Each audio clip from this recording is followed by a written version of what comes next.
also numerical tools. And yeah, and the idea for today is that you get a grasp of the core concepts of Bayesian inference, and then in the next class we will review more complicated, more elaborated models that you can use for your data. For example, like Bayesian linear models and Bayesian hierarchical models, so that you can introduce multiple layers of latent variables to explain how the data behaves. But for today, I would like to pay more attention on the core concepts and make sure that you spend some time with these concepts. And before we start, just wanted to say that for today, I will post the third homework today, so that you have 1 week to complete that homework, and that will include also like some problems that are relevant for the upcoming midterm. So don't stress too much about the midterm. It's more like a questionnaire to check that you are in line with the contents of the course. One question. I was wondering if we will have the feedback for the first homework. Yes, I will finish that. I mean the priority is first to get the homework out, covering all topics, and then maybe tomorrow you will receive all feedback from previous homeworks. And the homework will be like, would it be like a review also for the midterm? So what we said last week is that I will include some additional questions that you can use for revision, but only a few subset of those will be graded.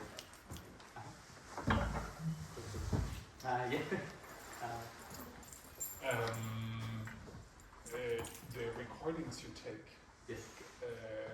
Can you how can I see them? So I posted during the weekend the 2 recordings that I have so far, and I will start posting the ones for today and so on. I think you mentioned there would be like an updated reading list for the midterm. I guess I can also post that. I mean, I haven't deviated that much from the original reading list, but some topics may not be included. So I will also post that as well. I was wondering about, because the idea was that the 4th assignment would already be like kind of now, but now we're doing the 3rd assignment now, which is totally fair. But then I was wondering about the 4th one, because now after the midterm we're going to have like the causal inference paper due, and we're going to have to like do a lot of other things. How we're going to kind of manage like when that is going to be done. So I think like the main motivation for moving the homeworks to the second part of the course is that I think it's important that you also pay enough attention to neural networks topics. So I would like to include Bayesian methods and neural networks in the last homework. So so I think maybe I will put it out after the first class in neural networks, and to be delivered again 1 week afterwards. That would be the idea.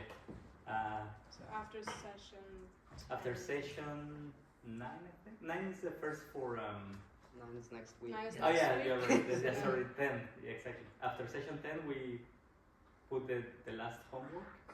So then it would be due like end of April. Yeah. 29th, something like that. In data structures and algorithms, we are required to submit like 3 assignments out of 4, so like you can do all of them. That's of course advisable, but you don't have to, because like after spring break, it's like crunch time for the projects, right? We have the project for this course and for the next one, and like other stuff going on. So would it be possible to also do like 3 here instead of like 4? And you grade kind of the 3 best out of the 4. Less work Yeah. for the lecturer. Okay, let me consider that one. But let's say like for now, let's stick with the evaluation process. But I will consider that. Yeah. And you said for the midterm exam quiz only lectures 1 to 7. Only up to the previous class, exactly. Up to the previous. Yeah. So Bayesian methods, neural networks will be for, just for the homework. Okay, so let's dive into the topics now. And as I said, the core focus of today's class is more to review some of the core concepts. So this is so this is review. So we will start with this motivation example that is actually a very classical example that was first proposed by the one and only Reverend Bayes. So this is how to guess some positions of balls in a billiard table, and we will use that example throughout the lecture to to understand what is a prior, what is a likelihood, posterior, and the posterior predictive distributions. And then we will review topics on conjugate families and a little bit of Bayesian computation. Of course, you aren't expected to be experts on methods for Bayesian computation, but I want you to at least understand how inference is performed in this Bayesian approach. And yeah, maybe like if you are more interested, of course, you can dive deeper into it. But yeah, so I think like an introduction, we can mention that Bayesian inference is in general is a process similar to what we do with machine learning, right? So this is a process by which we learn from our data by using a probabilistic model. So in this case, in Bayesian inference, you always fit a full probabilistic model to your data. So the process is by fitting this probabilistic model, and then we will like to combine this fitted model with the data to summarize the results using something called the posterior distribution. And yeah, and the idea is to make inference on observed quantities. The unobserved quantities can be quantities such as the parameters in your model and also the predictive observations that you haven't observed. For example, in a time series, you may be interested in what is for example, the mean of your time series, but also future observations of the time series. So both of those are unknown quantities, and they will have some posterior distribution that you want to learn. And yeah, it's important to mention that Bayesian methods have been around for even centuries. Of course, like the popularity of these methods have gone up and down during the first half of the 20th century, for example. They were not very popular because like all the statistical thought was more concentrated on frequentist methods, and these were even deemed as subjective and not reliable for scientific purposes. But then they came back to popularity, and these days they are very. I think they are very popular among practitioners, and of course, like very flexible, and they can solve some problems that frequentist methods cannot solve. So yeah, I think it's important that you get to know Bayesian methods. Also because I think like for social problems and economic problems and like any inference problem in social sciences, I think Bayesian methods are a very good alternative. Because, as I said, like they are very practical, very flexible. And I wanted also to share these three sources, these three references, if you want to dive deeper. So the first one is the reading that I recommended. This is Bayesian modeling and computation in Python, and this is more focused on how to apply or how to make inference in practice.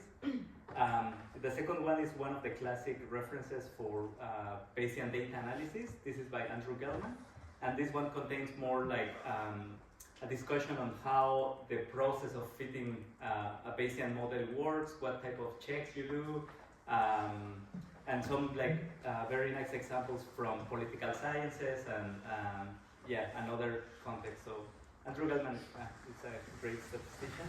And then finally, if you happen to be interested in like all this evolution of the Bayesian thought along history, there's this book called The Theory That Would Not Die, and it tells you like how everything started from the first paper of the Reverend Thomas Bayes, And then in particular, I think these methods should be called more like Laplacian methods or Laplacian inference, because so Thomas Bayes basically, he proposed the example that we will review today. Of course, like very different, well, I mean, in a different setting, but Laplace created all the mathematical framework, conceptualization, and infrastructure for Bayesian inference.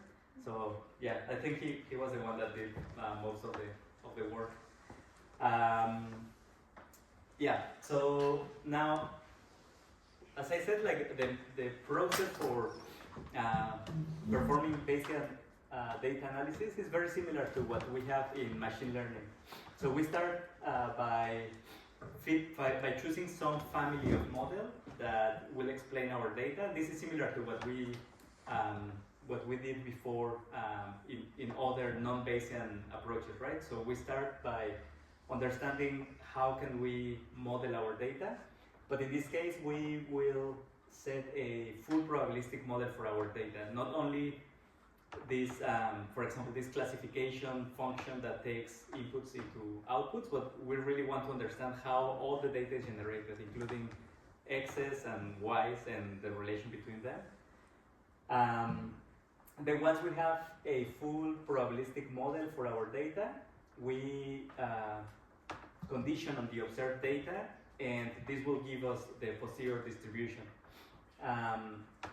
Then this is where the core of the computational part of Bayesian inference happens. And there are many ways to compute these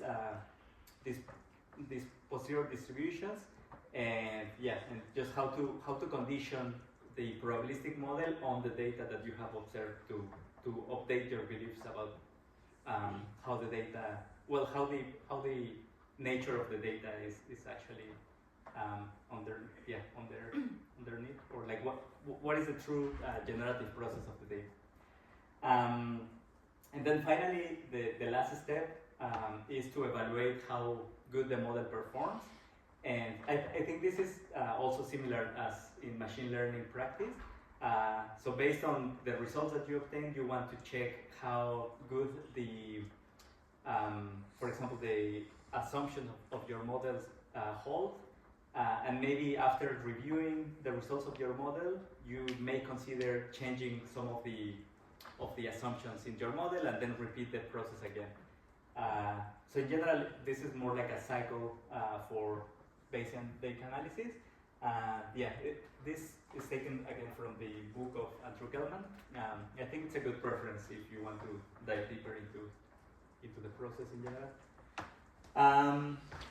So let's start with this application that personally, it's also like one of the applications that every time I forget about like some part of the Bayesian framework, this is a good application to keep in mind, so that you understand how the probability is understood under a Bayesian mindset. Because so under a Bayesian mindset, the probabilities are more about like your beliefs about a given event. It's different from the frequentist conceptualization of probability, because in frequentist is more about like how, if you have an infinite number of replications of a given event, the probability will tell you more about how likely is a given event to happen in a given set of values, right? But in Bayesian, the Bayesian conceptualization is more about the degree of knowledge that you have for certain event and where do you believe that that event will happen. But yeah, we will all these concepts, we can use this little example to review those. So okay, so the example works as follows. Imagine that you have a billiard table, and I tell you that I will roll a red ball into this billiard table, and then imagine that you don't know where you're blindfolded and you are not looking at the table. So if I tell you first, let's say like the table is leveled and there is nothing weird happening with the ball. It's not a square ball or anything. But what would be? So I want to ask you, what is your first belief about where the ball will land when it stops? Yeah. So I don't know. Any volunteer to say? So if you just roll the ball, where will it land in this table? Yeah. In an empty setting in the middle. In the middle, you think? But is there any reason why you think it's gonna be like in the middle or? I mean, it's the center of the table, so it's the closest distance to all of the other points that it could land on. So like the likelihood or the probability, I don't know, like I confuse the terms sometimes, of it being right would be the highest. Okay, so that's Yeah. okay. That's your intuition. What about like landing somewhere else? Like I don't know, here. Do you think like it has a different probability of landing here instead of here in the middle? No. Probably it's everywhere the same probability. Yeah. Yeah. Yeah. Exactly. So yeah, I would say like if you consider that the table is leveled and the ball is like smooth and round, we may agree that it's our original belief about the landing position of the ball is uniform across all the table, right? And what about the probability? What probability would you assign of the ball falling, let's say, like in the first quarter of the table, like over here? Yeah. 25%. Yeah, exactly. So, I mean, if we think that this is like uniform, then just 1/4 of the table is on this area. So, yeah. So what we,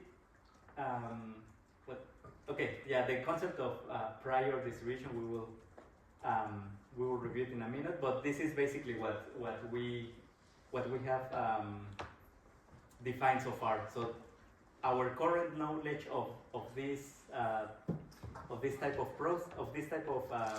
data, or well, this type of phenomenon is reflected in our current prior distribution. So we just think that the ball can land anywhere. Now, let's say that the landing position of the red ball is recorded, and then I remove it. And let's say that we record only the horizontal position of the ball in the table. And now let's do the next step, and this is rolling a white ball on the table. And now let's say that I tell you that white ball landed on the left side of the red ball. So the question is now, how does that change your beliefs about the landing position of the red ball? Yeah. I mean, if only one white ball is on the left of the red ball, I would assume that the red ball is pretty to the left, so that it's in the left side, or so it has like, I would say that it has 50% of probability of being on the left side of the table, because if most of the white balls are at the right side of the red ball, it means that the red ball is very left in the table. Yeah, I think that's the correct conceptualization. But in this case, so let's say like the white ball landed on the left side of the red ball. So then you would, yeah. It just minimizes your overall like probability space down to the part that's on the left side, and it cuts out the part on the right side, depending where the ball lies. Well, I would say, yeah, I guess like for example, yeah, it cuts some part of the table for sure, because for example, if you know that it landed on the left, then you can discard the outcome of the red ball being on the extreme side of the table, on the extreme left side of the table, right? Because you have some knowledge that something could happen in this other side. But yeah, but I would say like the intuition is that with this new information, you would expect that the that the red ball was on the right side, right? You don't know exactly where, but it's more likely that the red ball will be on the right side of the table. So now, somehow, like this new information of the white ball is changing your beliefs about the position of the red ball, right? So this is like updating your beliefs about the unknown quantity just by observing one data point. And now let's say that we repeat this same process, and now instead of only having one white ball, now I tell you the data is you have, again, like imagine that you are not observing the table and you have the ice shot. And let's say like the data that I tell you is 3 of the balls landed on the left and 1 landed on the right. So now, how does that update your beliefs again? So now, for example, the question is, what is your new estimation of the red ball having landed on the first quarter of the table? If I tell you this information. Is it the same as before? Is it higher? Is it lower? It's lower, right? Yeah, exactly. Because now you have it's still possible that it landed on the first quarter, but then it's it's less likely that the 3 balls that I told you landed on the left. They also landed even further on the left than the red ball, right? So this is somehow updating again your beliefs about the red ball. And what about if I tell you that I will roll one new white ball, and you need to guess if it will land on the left or on the right. What would be your guess? On the left, but like 100% certain that it will happen? No. Like 75%. Yeah, right. Exactly. So you're like somehow your new beliefs is that the red ball is like somewhere around 3/4 of the table, something like that, right? So basically, that's how it works. So what we have done so far is like we have performed Bayesian inference in our head. And now we want to, let's say, like create some framework around these updates of beliefs. So what we have done is our prior distribution of where the red ball landed, that was like our prior belief. Before observing any data, we didn't have any information to inform us about the unknown quantity. But as we so the unknown parameter in this case was the position of the red ball. This is like our theta. And our initial intuition or knowledge about the system was reflected on our prior distribution. So this is a priori distribution is called also sometimes initial distribution. And this is our knowledge before observing any data. Then when we observe the data, this is the position of the balls as left or right. This is just a binary type of data. As we observed that data, then we updated our beliefs about where the theta is positioned. And this is what we will try to approximate with numerical methods. So this is the posterior distribution. So how does the data, so we were now conditioning on the data what is the new beliefs that we have about the red ball. And this will be like our updated belief distribution. And then the final question I asked you about the new ball, so where do you expect that ball to land? This is more like the posterior predictive distribution. So basically, you conditioned on the data that you were observing and made some prediction about the future outcomes that the new data can take, right? So this is basically this expression. So this is the probability of the new data point conditional on the old data that you have. So yeah, so those are the core elements for Bayesian inference, and now we will review how to obtain all these mathematically. How can we obtain these distributions? Any questions so far? Okay. So let's use this Bayesian framework to formalize the concepts. So let's say now that theta is just a real number between 0 and 1. And when we said that we have uniform beliefs about the red ball position, is that, so we were basically using a uniform distribution. And this uniform distribution can be parameterized using different parametric families. One useful family that comes handy in this particular example is the beta distribution. So we can use the beta distribution with parameter alpha equal to 1 and beta equal to 1 to express this uniform distribution. And yeah, and these type of priors are very useful in Bayesian inference. So this is just like saying that you have no additional knowledge about the process, and you're just giving equal probability to all outcomes for that parameter. I mean, in some cases they may be also slightly controversial, because by saying that the prior is uniform, it's not always true that this is uninformative.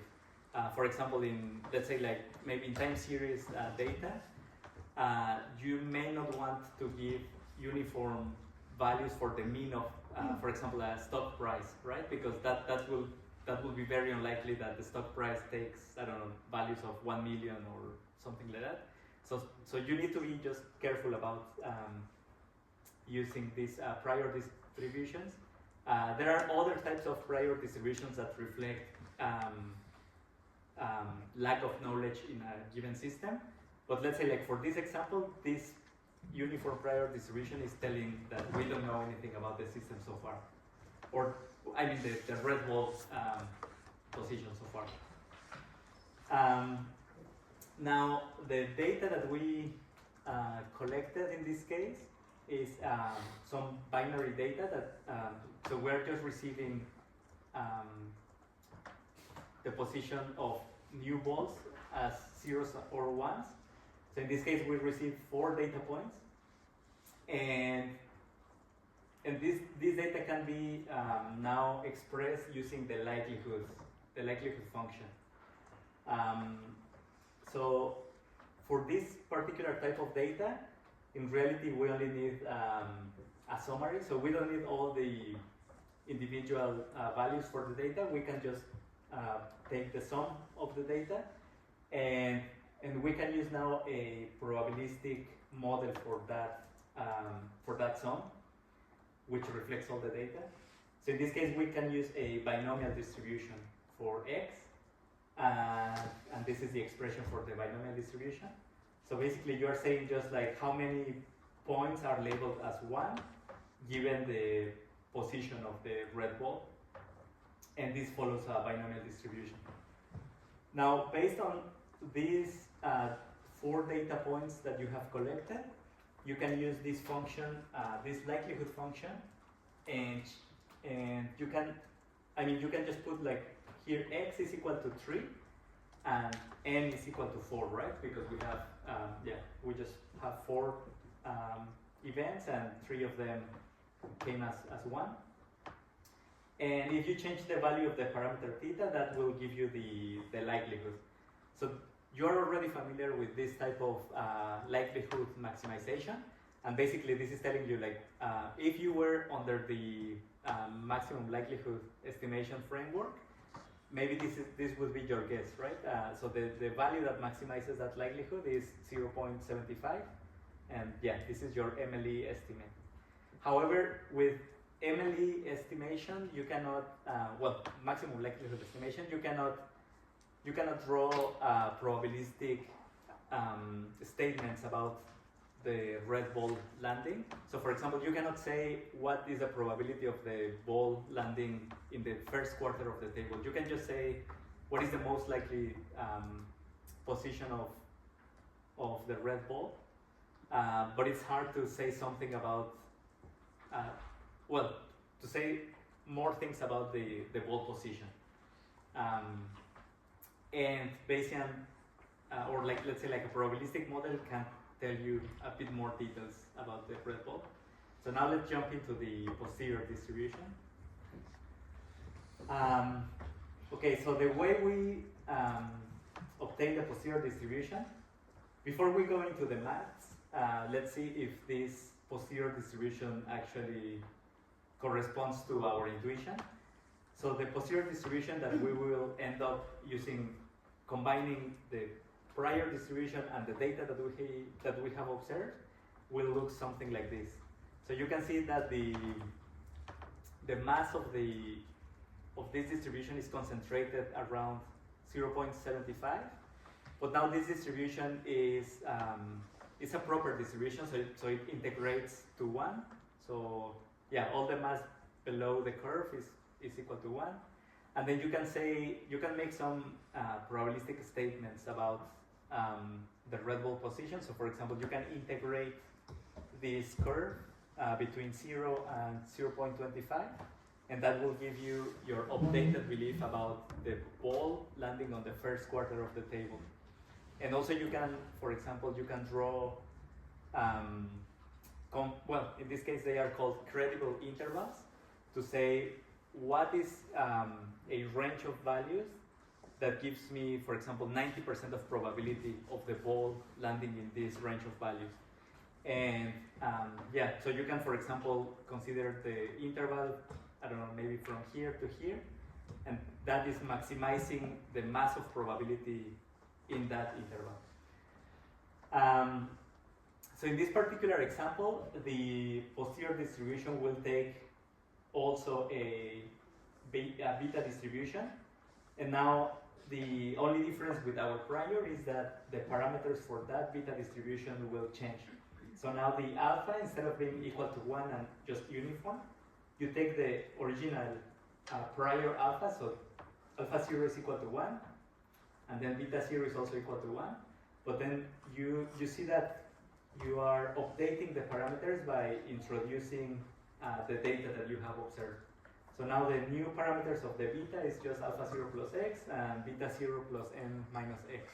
And this will change the mass of the distribution towards the right, because x is equal to 3. In the situation, for example, if x was equal to 1, then all the mass would be on this side, right? So, yeah, question.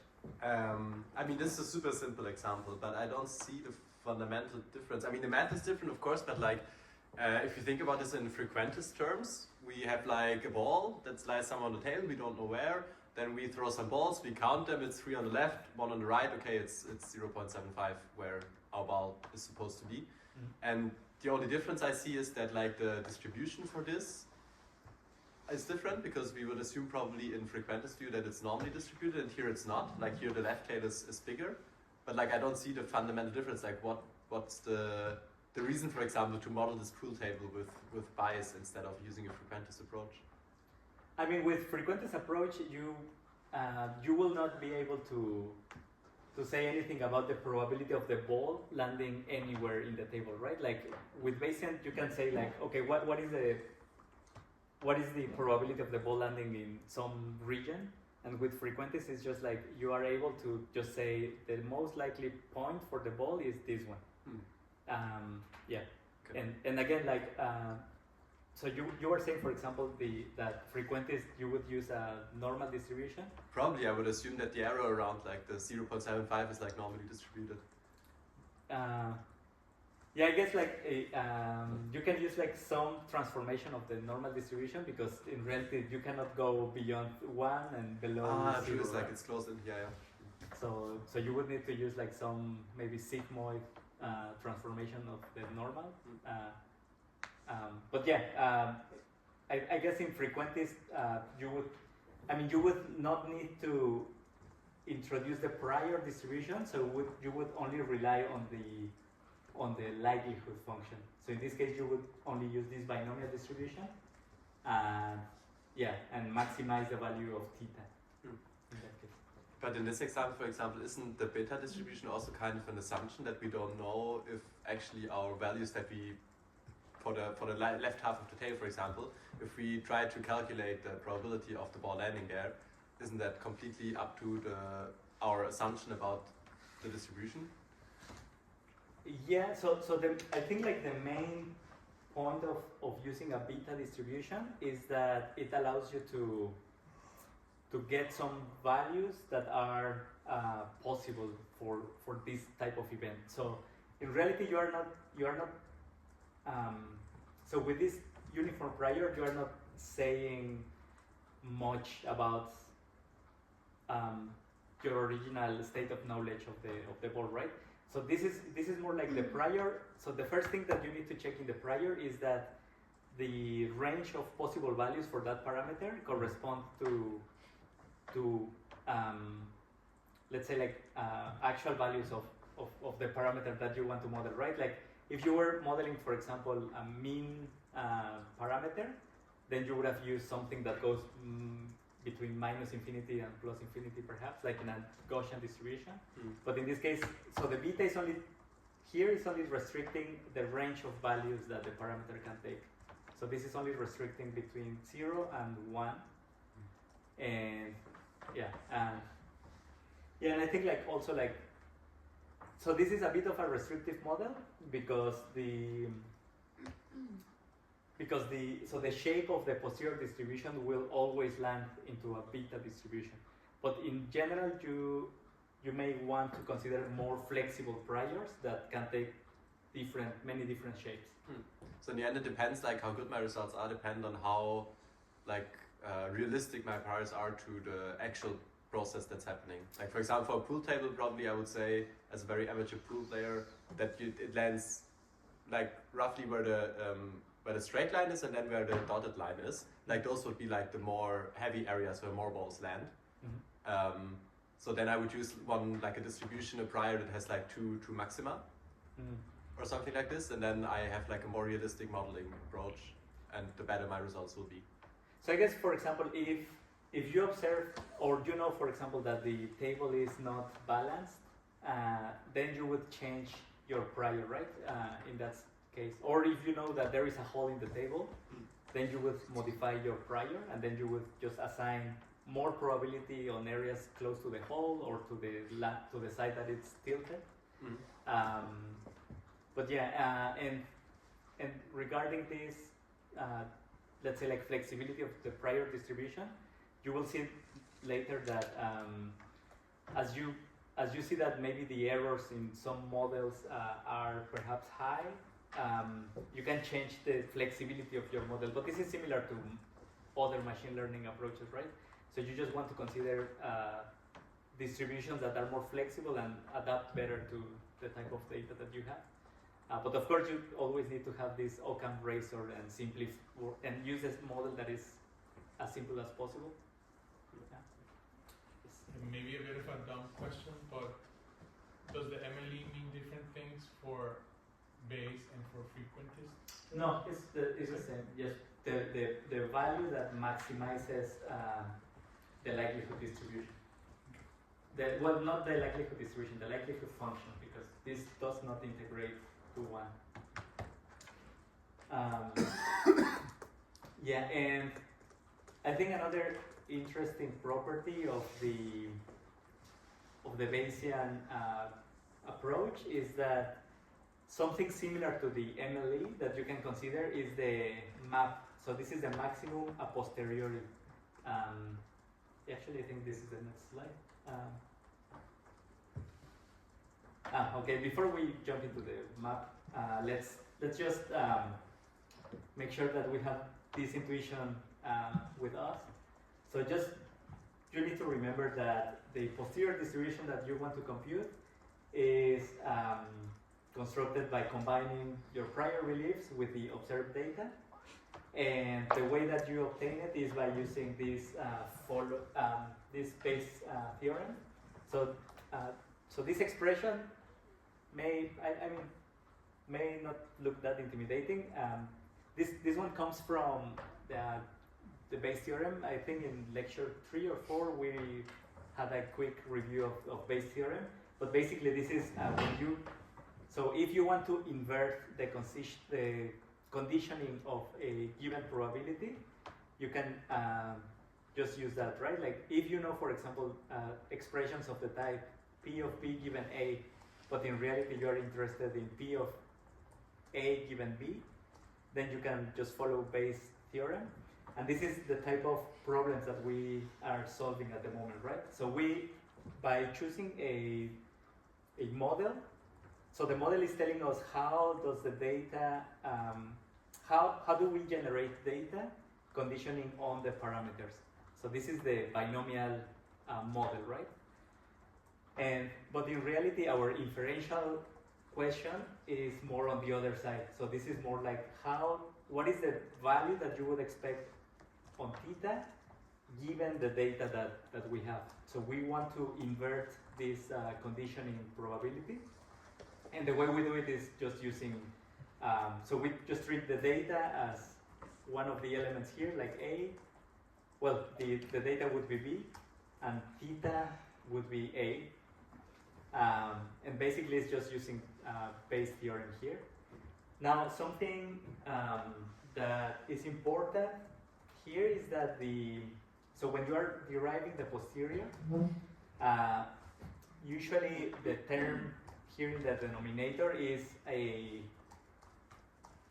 constant in terms of theta. So you see that this term does not contain theta, so you often just remove it when you are constructing the posterior, because just by observing at the product between the likelihood and the prior, you can tell what type of posterior you will have, and then the missing constants can they come up relatively easy, so you don't need to worry that much about those constants.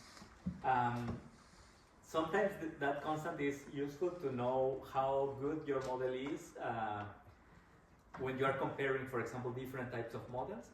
But we will not dive into that constant for now. So that's how you construct your posterior distribution. And I think like this is part of what I was talking before. So the posterior distribution allows you to now answer many relevant questions. So for example, what is the expected position of the red ball? And this expected position is just like the average of x given this distribution, right? So this is the expectation of theta given the data. Another possible question is similar to the frequentist approach. You may be interested in what is the point estimate of the red ball, and using this posterior distribution, we can obtain the maximum a posteriori estimate, and this is basically this is the value x that maximizes the posterior distribution. And in this case, you see that the map is the same as the MLE. This is not always the case, but I think it's also a good property, because so you still have the same type of point estimates, but now you can make probabilistic statements about the parameters and not only point estimates, right? And the other thing is that so the map estimates usually coincide with the MLE estimates when your prior distribution is uniform. So this is something just to keep in mind. And you can also like answer questions such as what is the probability of the ball landing on the left side of the table, or construct these intervals, as I said. So in this case, we would like to obtain tau 0.05 and tau 0.95, so that we gather 90% of probability within that interval. Now these intervals also, I think when I first learned about these credible intervals, I liked it because it's different from the classical statistical, how do you call it, the confidence intervals, because under traditional statistics, the thing that is changing is really the data that you generate. So you may remember from your classical statistical courses that those intervals are given like if you repeat many times the so if you have like an infinite number of data sets, what values of the parameter are such that on the repetition of so the interval is defined as if you repeat the data generating process many times, what values of the parameters are more likely to contain the true parameter. But the true parameter you never know and you never model it, but it's more about like it's not like you create a probabilistic distribution on the parameter, but it's more about like what values of the estimate will surround the parameters most of the time for most data sets. It's a bit different. Maybe I'm not being super clear here. But here the intuition about the credible intervals is that you are really saying the parameter will land in these values with such with a given probability. Whereas in a frequentist approach, you cannot say anything about the parameter moving because it's assumed to be fixed and not random.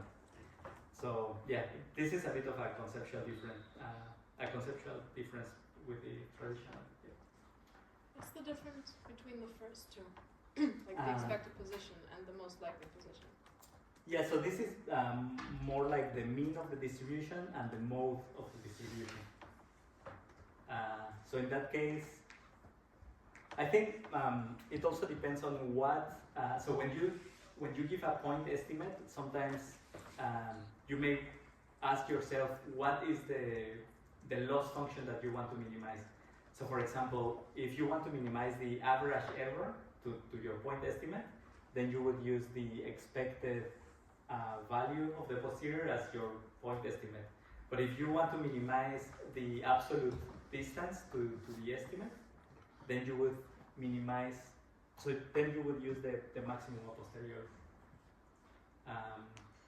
So both are giving you just point estimates.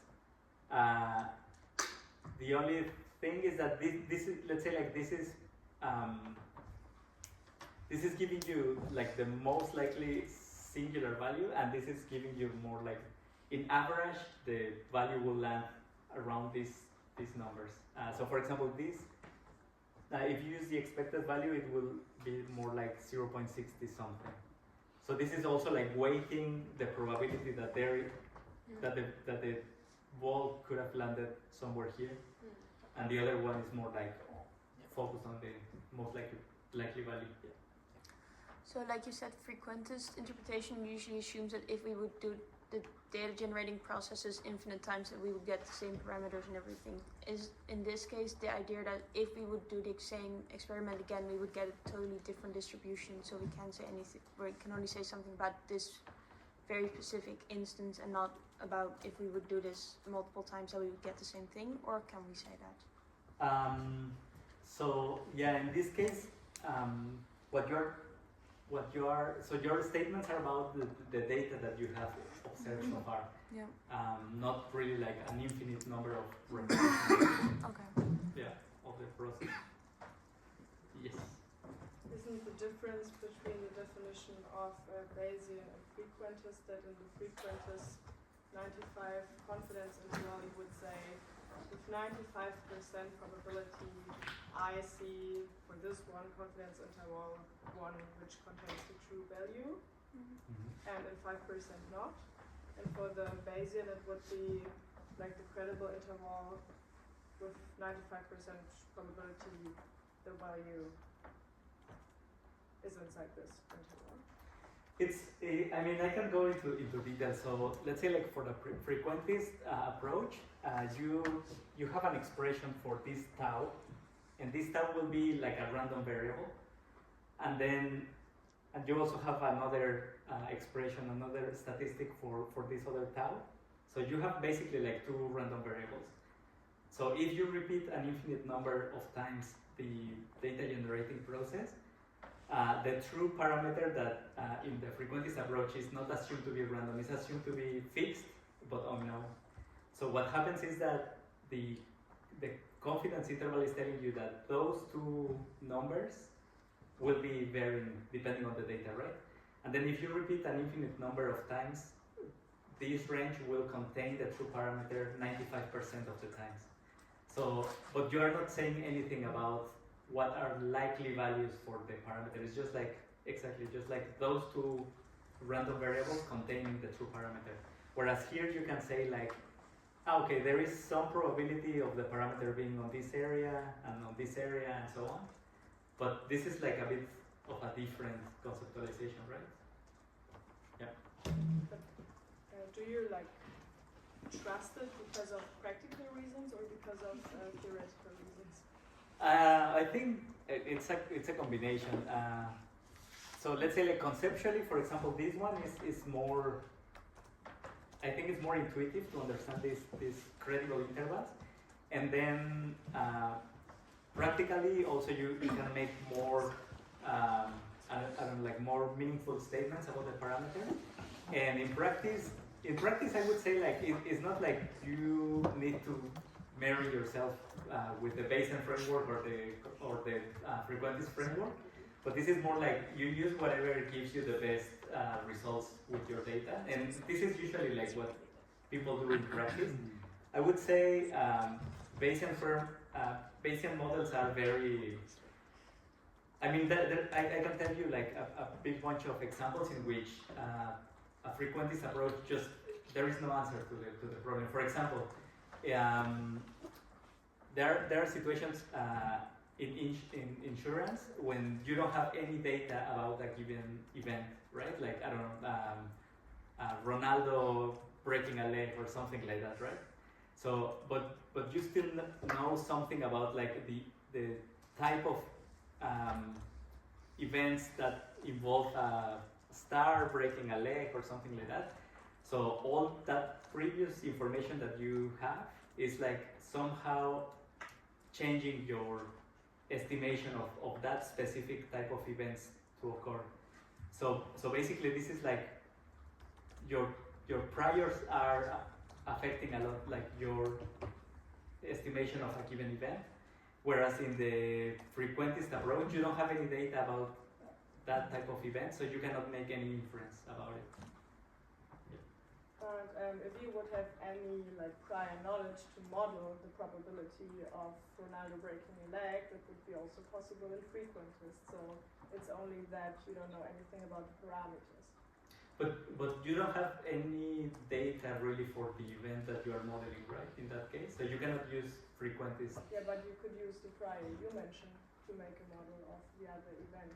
Exactly. So then you are landing now in the Bayesian framework, right? Because frequentists you really don't have prior distributions. So you only have the likelihood and the data, and you maximize the likelihood. But you cannot introduce priors to your modeling.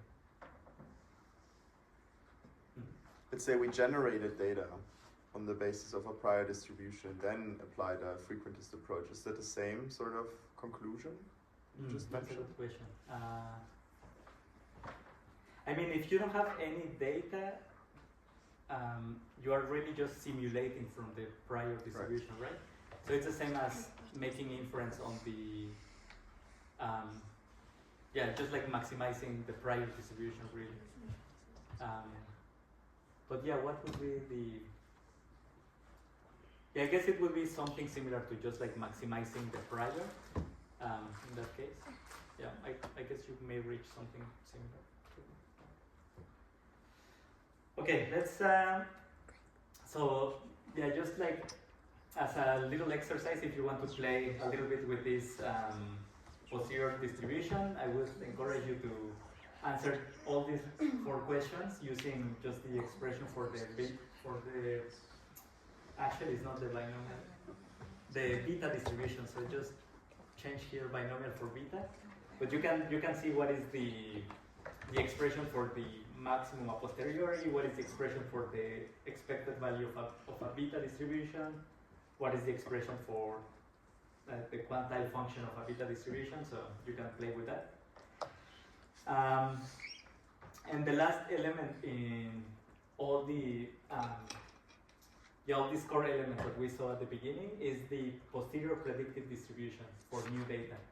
So this is now, instead of being concerned about the distribution of theta, now let's say that we are now concerned on the distribution of a new observation.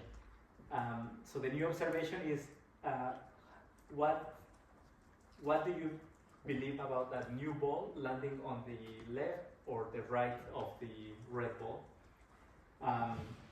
For this, we can use the posterior predictive distribution. In the particular case of a beta and Bernoulli likelihood, the posterior predictive distribution will turn out to be also Bernoulli. And you can obtain the parameter p by using a given formula that we will review in a minute.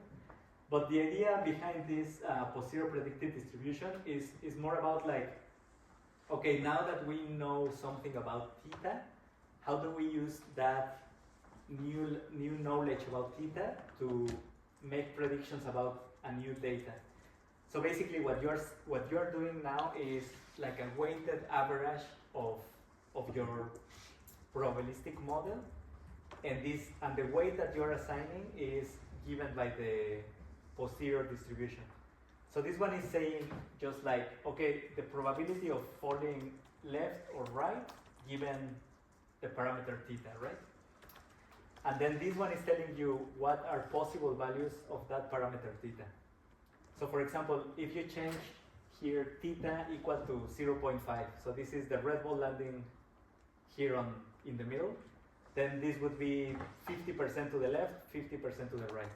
If you put it 70, let's say like 90%, theta equal to 90%, then this would tell you just like 90% on the left, 10% on the right.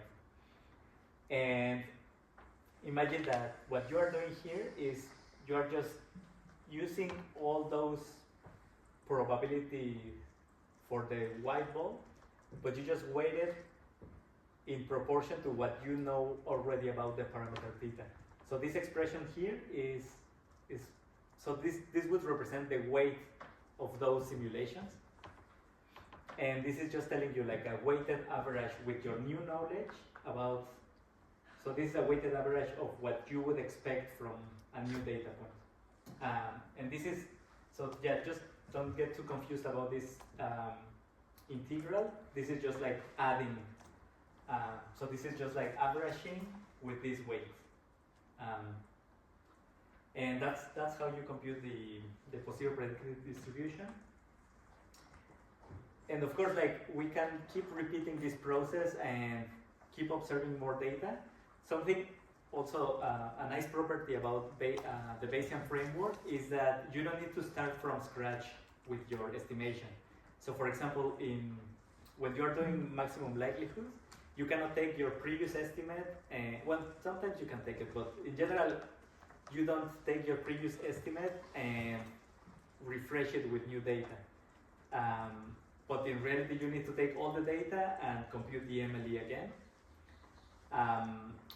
Whereas in Bayesian, so with the Bayesian framework, we can just take the previous posterior that we had and update our beliefs again in the presence of new data. So our previous posterior distribution now will become the prior before we observe the new data. And let's say now that the new data that we observe are 11 more balls. So now the updated posterior will combine the old posterior with the new data from the 11 balls. And now we will obtain a new posterior distribution that is giving us more certainty about the true value of the parameter being on a given region. So basically, you see that now, well, the old posterior was a bit broader, and the new one is more narrow around 75%. Yeah, so now you have a bit less uncertainty. So you can, of course, arrive to the same posterior distribution either by starting from the flat prior, and using the whole data in one update, in one big update. But the nice thing is that if you also take just like half of the data, update the posterior, and then take the other half and update again, you will reach to the same posterior probability. And this is a very nice property of Bayesian inference. You can just keep updating your beliefs about the system in the presence of new data. Yeah, so now let's see how did we reach these conclusions about the beta parameter. So basically, the way that we obtain this posterior distribution, beta distribution, is by using our basic equation. So if you want to get the posterior, then just multiply likelihood times prior. In our case, the likelihood was a binomial distribution, and the prior was a beta distribution. So now, when you want to obtain the posterior, you just multiply those two things, and now you need to get a distribution out of this multiplication.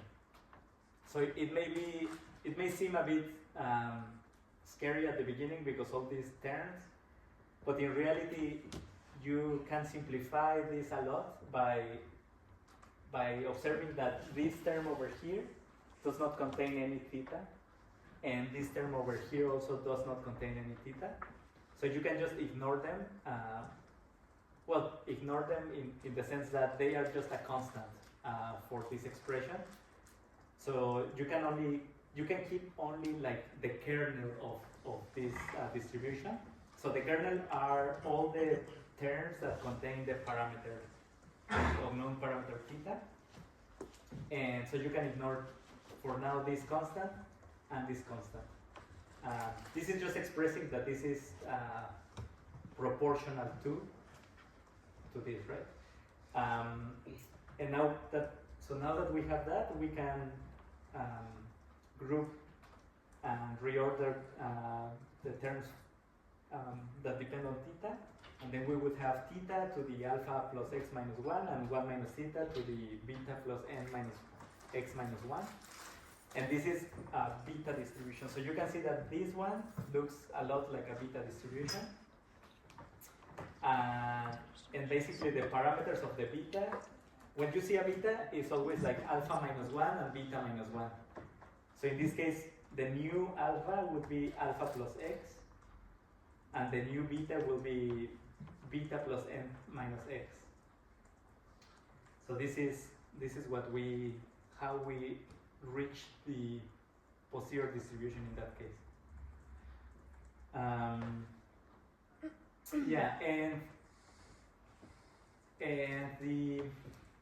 I think let's finish conjugate families and then we go to a break. So in this particular example, so one nice property is that we started with a beta and ended up in a beta. And similarly, for the likelihood, we had a Bernoulli likelihood, and also the predictive posterior for the new data was also Bernoulli. So when that happens, when you start with a given family and land in the same family, these are known as conjugate families. So basically, these are pairs of distributions that are conjugate with each other. So in this case, the beta distribution is conjugate with the binomial distribution. And these conjugate priors, they were very useful in classical inference because if you don't have computational tools that allow you to simulate quickly from the posterior distribution, then you need to rely on analytical tools to get the posterior, right? So you may imagine like in the 50s or in the 40s, they didn't have a lot of computers to make these simulations of the posterior, and they usually just restrict themselves to conjugate priors. But now we can, so they are of course like widely studied because they have been around for many years, But now in practice, they are still useful. For example, like some applications for which a simple model is good enough, you don't need to do any sampling or any optimization of the parameters for an approximation of the posterior, but you can rely only on these conjugate priors, and inference in that case will be super fast. But if you have a small data set that you really want to dedicate a lot of time and understand it well, you can also use numerical methods for approximating the posterior. And yeah, and there are many lists when you can see like these conjugate priors. So the one that we reviewed is this Bernoulli with the beta distribution. You can use also like negative binomials with the beta distribution. Another very popular one is if your data, for example, is counting data, so these are just numbers between 1 and infinity, you can use a Poisson distribution for that type of data and a gamma distribution for the prior on lambda. And that will also give you, the posterior will also be gamma, and the posterior predictive will be Poisson as well. So this is for discrete data. And for continuous data, one that it's, I think like the most popular one, of course, is the Gaussian. It's not, I didn't include it in this table, but yeah, your parameters for mu can also be a normal distribution, and the data can also be modeled as a Gaussian distribution, and then the posterior will be also Gaussian. And for the parameter sigma, there are many approaches that you can take. So you can use an inverse gamma, you can use you can use a log normal also for sigma and so on, and then you will land in the same distribution again if you use one of these conjugate priors. Yeah, so let's take a break for now, and then we jump into Bayesian computation.